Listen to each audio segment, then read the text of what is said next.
कुछ गलत क्यों हो जाता है? वो गलत इसलिए होता है क्योंकि आप सही नहीं सोच पाते। नमस्ते दोस्तों, मेरा नाम है आरजे कार्तिक। एक हुनरबाज की कहानी सुनाता हूं, आपको सारी बात समझ आएगी। एक ऐसा व्यक्ति था जो दुनिया के किसी भी ताले को खोलने की ताकत रखता था। कई बार तो उसने ऐसे ऐसे ताले खोले थे जिनकी चाबियां पता नहीं कितने साल पहले गुम हो चुकी थी, लेकिन फिर भी वो अपनी ट्रिक्स लगा करके, अपनी ट्रिक्स का इस्तेमाल करके ताला खोल देता था। लोग उसे तालों का जादूगर कहते थे।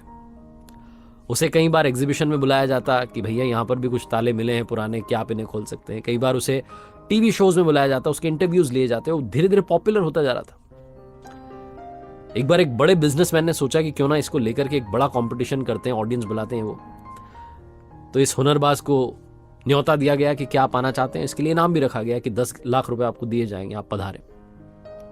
इसने खुशी खुशी हाँ भर दी। ये पहुंचा तो एक स्विमिंग पूल के किनारे ऑडियंस को बैठाया गया था, स्टैंड लगाया गया था। सबके हाथों में मोबाइल थे, सब लोग वीडियो बनाने के लिए तैयार थे कि जैसे ही हुनरबाज आएगा उसके टैलेंट को हम भी फटाफट से वायरल कर देंगे। ये वो लोग एक्साइटेड थे। ये व्यक्ति वहां पहुंचा तो जो ऑर्गेनाइजर था उसने इसे कहा कि आपको तैरना आता है? इसने कहा हाँ मुझे तैरना आता है, मैंने सीखा था बचपन में। तो इसे बताया गया कि ये बड़ा सा बॉक्स है, इसमें आपको बैठना है। इस बॉक्स को हम स्विमिंग पूल के अंदर उतारेंगे। जैसे ये बॉक्स नीचे तल में जाएगा, आपको ताला खोलना शुरू करना है और फटाफट से ताला खोल करके बाहर निकल आना है। इन केस अगर वो ताला ना खुले तो एक इमरजेंसी बटन दिया गया, पैनिक बटन दिया गया, आप उसे दबा दीजिएगा ताकि हमारी टीम को पता चल जाए कि आप संकट में, आपका दम घुट रहा है, सांस नहीं आ रही। फटाफट से इस बॉक्स को बाहर खींच लिया जाएगा। ये व्यक्ति हंसने लगा जो हुनरबाज था कि क्या बात कर रहे हो, इसकी कभी जरूरत नहीं पड़ेगी, फटाफट ताला खोल के चुटकियों में बाहर आता हूं। बहुत ज्यादा कॉन्फिडेंस था इसको। इसे बॉक्स में बिठाया गया, नीचे उतारा गया। जैसे ही ये तल में पहुंचा उस स्विमिंग पूल के, इसने ताला खोलना शुरू किया। लेकिन कमाल ही हो रहा था कि ताला खुल नहीं रहा था। सारी ट्रिक्स इसने आजमा ली लेकिन वो ताला खुल ही नहीं रहा था। इसने अब तक जितने फॉर्मूला सीखे थे, जो जो इसको तरीका मालूम था ताला खोलने का, वो खुल ही नहीं रहा था। इसका जो दम था अंदर घुटने लगा था। इसे ऊपर से ऐसा लग रहा था कि इतनी सारी भीड़ बाहर बैठी हुई है, मेरा मजाक बन जाएगा। वो परफॉर्मेंस प्रेशर इस पर हावी हो रहा था। ये बहुत ज्यादा सोच रहा था लेकिन ताला नहीं खोल पा रहा था। फाइनली इसने डिसाइड किया कि जान है तो जहान है, पहले जान बचाते हैं, बाद में ताले की सोचेंगे, शर्मिंदगी की सोचेंगे। फटाफट से इसने वो पैनिक बटन दबाया। ऑर्गेनाइजर्स थे, उन्हें मालूम चल गया कि अंदर खतरा है। फटाफट से बॉक्स को बाहर निकाला गया। जैसे ही बॉक्स बाहर आया, ये व्यक्ति अपना मुंह छुपाना चाह रहा था। इसे लग रहा था पता नहीं क्या कह रहे होंगे, लोग हंस रहे होंगे।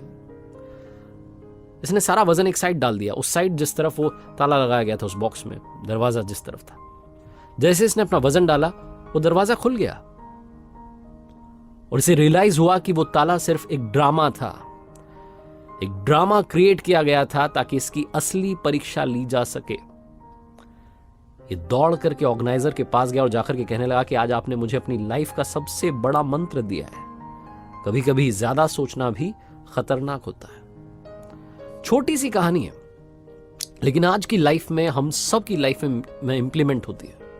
ओवर थिंकिंग की वजह से कई बार रिश्ते खराब हो जाते हैं। आपको लगता है कि सामने वाला ये सोच रहा हो, वो सोच रहा हो, सब कुछ आप ही सोच लेते हैं और आप उससे बात नहीं करते हैं। जिससे बात करनी उससे बात नहीं करते, अपने दिमाग में खुद से बात करते रहते हैं। ओवर थिंकिंग की वजह से कई बार आप गोल अचीव नहीं कर पाते। आपको लगता है पता नहीं हो पाएगा, नहीं हो पाएगा। आप ज्यादा सोचने लगते हैं, ज्यादा उसको मुश्किल बनाने लगते हैं। सारा खेल दिमाग में है। आसान सोचिए, सिंपल सोचिए, थोड़ा सोचिए, जितना सोचने की जरूरत है। ओवर थिंकिंग से